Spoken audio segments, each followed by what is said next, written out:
Welcome to This Day in His Story, created by American Heritage Worldwide. A reminder that every day holds something new to learn. Did you know scientists believe chickens are direct descendants of dinosaurs? Learn that chickens can lay eggs in many colors, not only white, but brown, blue, and even green, and that Americans eat about 101 pounds of chicken per person each year. Discover that chickens have excellent memories and can recognize over 100 faces. And if you suspect foul play and scramble to figure out why chickens rule the roost, we're just going to have to wing it to say that on National Poultry Day, chickens are the best. Locked inside the DNA of that unassuming crispy chicken nugget sitting on your dinner plate right now is it's a tiny feathered T-Rex. Right. Which is just wild to think about. It really is. Welcome to the deep dive, by the way. Today we are taking this incredibly eclectic stack of sources you sent over, and I mean, you gave us everything from historical texts and modern agricultural data to like scriptural quotes and documentary videos about the life cycle of the bird. Yeah, it was a fascinating mix of materials to go through. Totally. And our mission today is to unpack how a prehistoric apex predator somehow devolved into a magical war oracle, a fierce gladiator, and eventually a $76 billion grocery stubble. It really does shatter the illusion that our food system is simple or, boring. Yeah. When I was looking through the stack of materials, I was just struck by the sheer scale of the narrative here. Yeah. We aren't just going to look at what the chicken is today. We are going to dig into the mechanics of why its unique biological efficiency and its bizarre cultural adaptability allowed it to completely conquer the globe. And I am so glad you joined us for this custom deep dive, because finding the narrative thread in your sources is exactly our mission today. Okay, let's unpack this. How on earth did a bird go from a revered magical creature wandering the jungles of Southeast Asia to being the most consumed meat on the planet? Well, to understand the modern chicken, we have to kind of bypass human history entirely for a moment and go back to its wild prehistoric origins. All right, the T-Rex connection. Exactly. Which is actually pretty ironic considering the linguistic root of the word poultry. It comes from the Latin word pullus, which literally just translates to small animal. Small animal. I mean, it sounds so incredibly unassuming. You hear small animal and you think of like a hamster, not a direct descendant of a dinosaur. Right. But that small animal carries a monumental genetic legacy. The concept that birds evolved from dinosaurs has actually been floating around the scientific community since the 19th century. Oh, really? That early? Yeah, the initial clue was the discovery of the Archaeopteryx fossil. It was this fascinating creature, a feathered dinosaur that clearly possessed wings, but it also sported a jaw full of sharp teeth. It looks like a hybrid creature straight out of a science fiction movie. But your sources point out that while the Archaeopteryx gave scientists a working theory, we didn't get definitive, undeniable proof until much, much later. Yeah, the real smoking gun arrived in 2004. A massive team of international geneticists successfully mapped the entire chicken genome. Wow. And that project was a total watershed moment in biology, because the data proved two things absolutely conclusively. First, the chicken was the very first domesticated bird in human history. And second, it is the first proven direct descendant of the dinosaur. I just have to pause and marvel at that for a second. You look at a modern hen just sort of pecking aimlessly at the dirt in a barnyard, and hidden deep in its genetic code is a prehistoric apex predator. It's hard to reconcile the two images for sure. It really is. But the historical texts you provided show that when humans finally did domesticate them, about 10,000 years ago in Southeast Asia and China, they weren't roaming the earth waiting to be turned into a convenient weeknight dinner. They weren't bred for food at all. No, eating them was practically an afterthought. They were actually domesticated for their aggression. Early civilizations bred them specifically for the fierce, brutal sport of cockfighting. Which, just as a quick side note for context here, the sources highlight that this was a practice that took millennia to fully eradicate. It actually only became completely illegal across all of the United States in 2008. Which is surprisingly recent. Very recent. But going back thousands of years, artistic depictions of roosters engaged in these visceral fights are found all over the ruins of ancient cultures. And because of their absolute ferocity in the ring, they took on a totally different cultural weight. In ancient Rome, Greece, China, and across Asia, chickens were worshipped. Yeah, they really were. People looked at them and saw divinities that possessed actual magical powers. They were completely revered as sacred beings. I don't get it, though. Wait, if they were revered as magical deities and fierce gladiators, how on earth did they transition into being our most common food source? You don't usually eat your gods. What's fascinating here is that this divine status is the exact mechanism that guaranteed their survival and their global expansion. Oh, really? How so? Well, because they were viewed as magical and inherently valuable, they became essential travel companions. When human empires expanded, when armies marched across continents or, merchants opened new maritime trade routes, the chickens were brought along as precious cargo.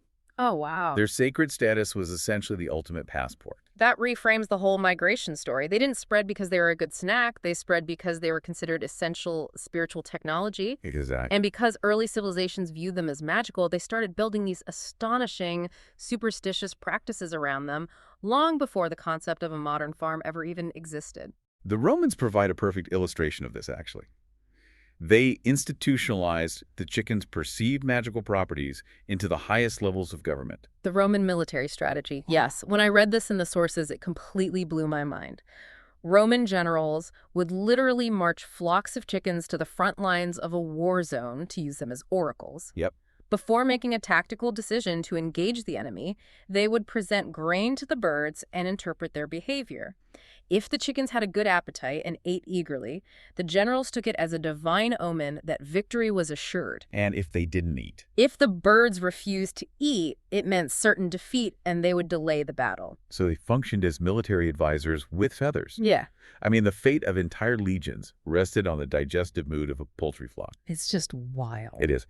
Meanwhile, across the Mediterranean, the Egyptians were integrating the chicken into their mysticism and agriculture, but in a totally different way. Right. The historical texts note that Egyptians would hang chicken eggs inside their temples. It was this deeply rooted, superstitious practice meant to ensure a bountiful flood season for the Nile River, which was, of course, the lifeblood of their agricultural system. But the Egyptians didn't just stop at hanging eggs for river magic. They applied serious engineering to the biological life cycle of the bird. And this brings us to the massive, ancient, artificial incubation complexes. Yeah, to appreciate the scale of what the ancient Egyptians accomplished here, we have to look closely at the biology of the hatch. Okay. An egg takes exactly 3 weeks to hatch, but that timeline is highly conditional. An egg will only produce a chick if it is kept at a remarkably precise temperature, specifically between 99 and 105 degrees Fahrenheit. And it has to maintain that temperature for 3 straight weeks. A drop or a spike in heat would just kill the embryo. Exactly. In a natural setting, a mother hen manages this delicate thermal regulation perfectly with her own body heat. But the Egyptians wanted to scale up their flocks far beyond what individual hens could ever produce. So what did they do? To solve this biological constraint, they constructed vast incubation complexes containing hundreds of warm mud brick ovens. They essentially hacked the reproductive cycle of the bird through early thermal engineering. Wow. They used slow-burning fires and carefully managed airflow to mimic the heat of thousands of mother hens simultaneously. That is brilliant. I'm still chuckling over the idea of a Roman general using a chicken as a feathered magic 8-ball to make military decisions. But looking at Egypt, I have a serious question. Go for it. If ancient Egypt had the thermal engineering and the tech to mass-produce chicks in giant ovens thousands of years ago, why did it take millennia for the modern commercial chicken industry to actually take off? Like, why wasn't there an ancient Egyptian poultry conglomerate? That's a great question, because the bottleneck to industrialization wasn't the technology of hatching the eggs, it was the economics of how humans valued the bird. Oh, interesting. Yeah, for centuries, the chicken remained stubbornly locked in as a backyard commodity. Global trade and cultural migration had successfully spread them to every corner of the earth. But all the way through the 1800s and into the early 1900s, poultry production really just consisted of small, decentralized backyard flocks. Right, they were just a peripheral household asset. A family kept a few birds around to lay eggs for breakfast, and maybe, just maybe, when a bird stopped laying, it provided the meat for an occasional Sunday dinner. Precise. They were not the industrialized marvel we know today. Getting to that point required a massive shift in how humans approached the animal financially. And that brings us to 1923, and a woman from Delaware named Mrs. Wilmer Steele. Mrs. Steele is the undeniable catalyst for the modern poultry era. She changed the entire paradigm of how the bird was utilized. Here's where it gets really interesting, because if you look at the agricultural data in your sources, Mrs. Steele operates exactly like an aggressive modern startup founder. She really does. In 1923, she makes a deliberate decision to raise a flock of 500 chicks strictly to be sold for broiling, meaning she was raising them solely for their meat, completely ignoring the traditional egg-laying model. Which was huge. Yeah, that was a huge financial risk because there was no established market for that. But she found product market fit almost instantly. By 1926, just 3 years later, she had scaled her operation and built a massive broiler house with a capacity of 10,000 birds. She proved the commercial viability of raising birds exclusively for meat on a massive scale. She showed that if you separate the meat business from the egg business, the profits are staggering. Right. And once that proof of concept was established, the geographic explosion of the industry happened at lightning speed. Broiler farms started popping up everywhere, but the sources point out they clustered very specifically in places like Georgia, Arkansas, and New England. And those locations were a matter of strict logistical strategy. To raise tens of thousands of birds in a single location, you need massive inputs. You can't have an industrial chicken farm without an industrial food supply for the chickens. That makes sense. Those specific regions became poultry capitals because they sat perfectly at the intersection of cheap, available land to house the sprawling broiler houses, abundant water supplies, and direct transport routes to vital feed supplies like Midwestern corn and soybeans. Oh, so the feed is the real driver. Yeah, the rise of the modern chicken industry is permanently tethered to the rise of modern grain farming. And as this scaling is happening, the entire industry essentially splits down the middle. By the turn of the 20th century, the division becomes permanent.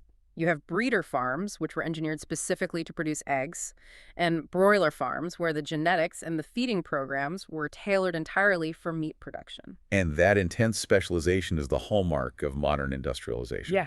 And with that kind of scale comes the desperate need for centralized structure and regulation. By 1949, poultry was moving across state lines in such massive quantities that the USDA had to launch a government safety grading program just to assure consumer safety and standardize the market.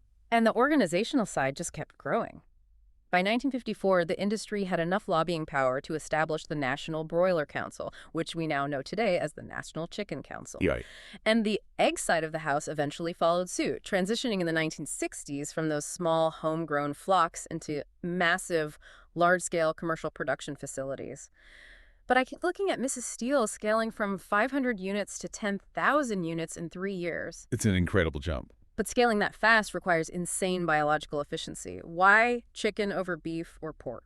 If we connect this to the bigger picture, you see that while machinery, thermal engineering, and processing changed drastically to meet rising consumer demand, the real secret to this economic takeover is the bird's underlying biological math.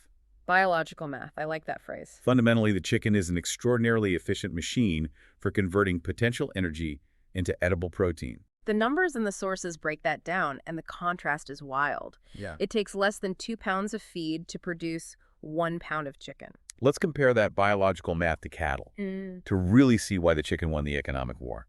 Yeah. A cow might require 6 or 7 pounds of feed just to produce a single pound of beef. Wow! 6 or 7 pounds. Yeah. Think of a cow like an old, heavy diesel truck.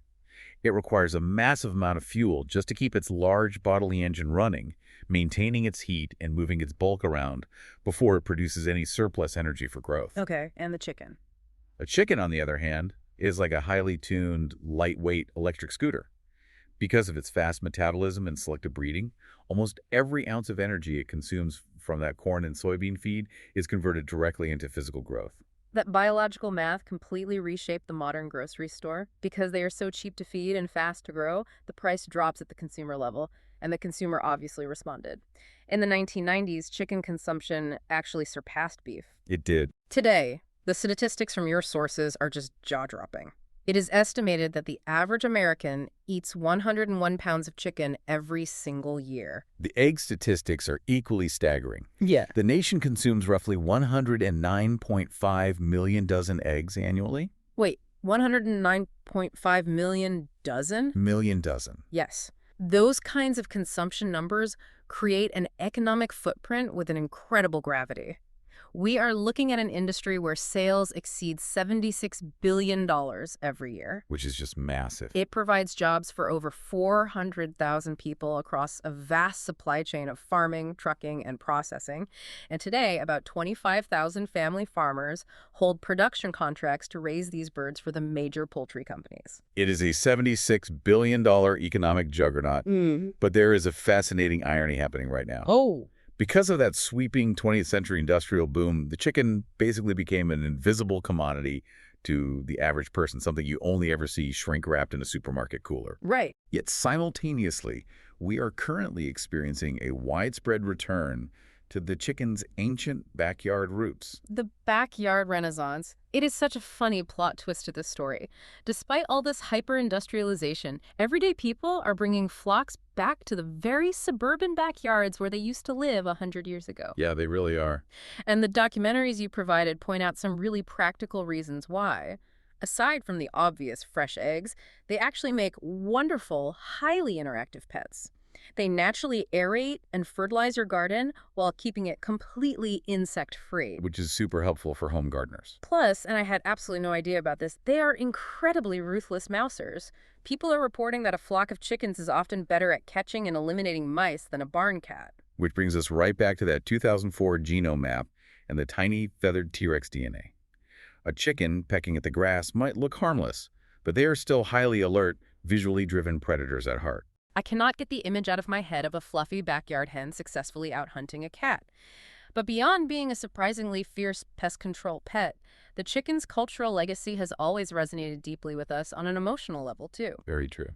Your sources actually highlight a beautiful example of this from Scripture. In the Book of Mormon, in 3 Nephi chapter 10, verse 4, there is a verse where the Lord uses the instinctual behavior of chickens as a direct metaphor. The quote reads, "How oft have I gathered you as a hen gathereth her chickens under her wings, and have nourished you." It is a very evocative, deeply human metaphor. Looking at it impartially, it is fascinating how the protective, fiercely nurturing nature of a mother hen has been universally recognized across eras. Yeah. For thousands of years, completely different cultures have observed that exact imagery of a hen fluffing her feathers to gather and shield her chicks, and they've used it to symbolize profound love, divine protection, and the gathering of a community. So what does this all mean? We are left with this incredible duality. On one hand, the chicken is a hyper-efficient $76 billion industrial meat engine driven by biological math. On the other hand, it's a fiercely protective backyard pet that can outhunt your cat and serves as an ancient, poetic metaphor for divine love. It's quite the contrast. It makes you pause and look at your own surroundings. Have you ever had a chicken as a pet, or have you ever actually stood inside a real working broiler house and seen that agricultural scale up close? This raises an important question about humanity's broader relationship with the natural world. How so? The chicken's legacy isn't just a story about its biology or its feed conversion ratio. It's defined almost entirely by a sheer adaptability to whatever humanity has desperately needed it to be at any given moment in time. Right. When ancient societies needed a symbol of the divine to make sense of the world, the bird served as an oracle.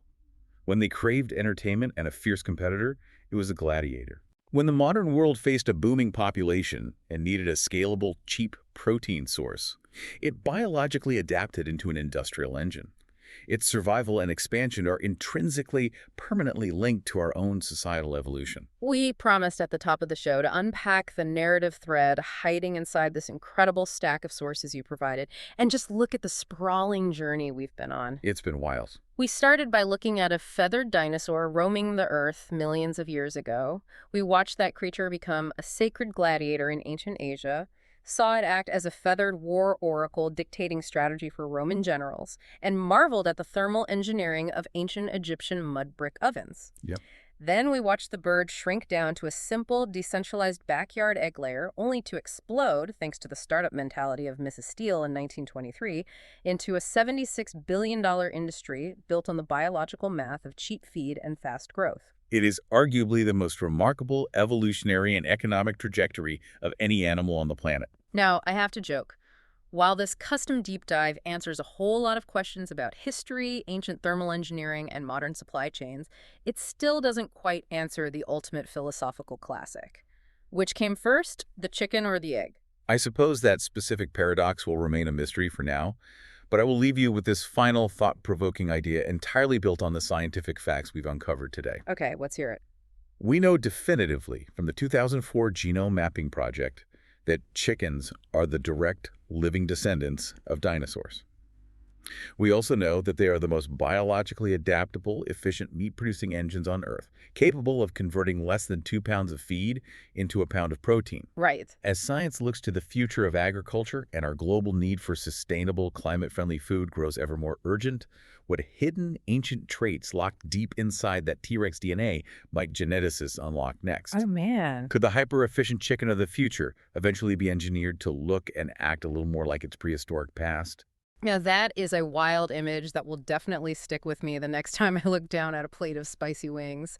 Thank you so much for bringing this wildly entertaining, complex, and completely surprising stack of sources to us today. Yes, thank you. We highly encourage you to take these facts and share your own chicken stories or, maybe the truth about that tiny T-Rex DNA with your friends and family, perhaps over your next Sunday dinner. Until next time, keep digging into your sources, keep learning, and thanks for joining us on this deep dive.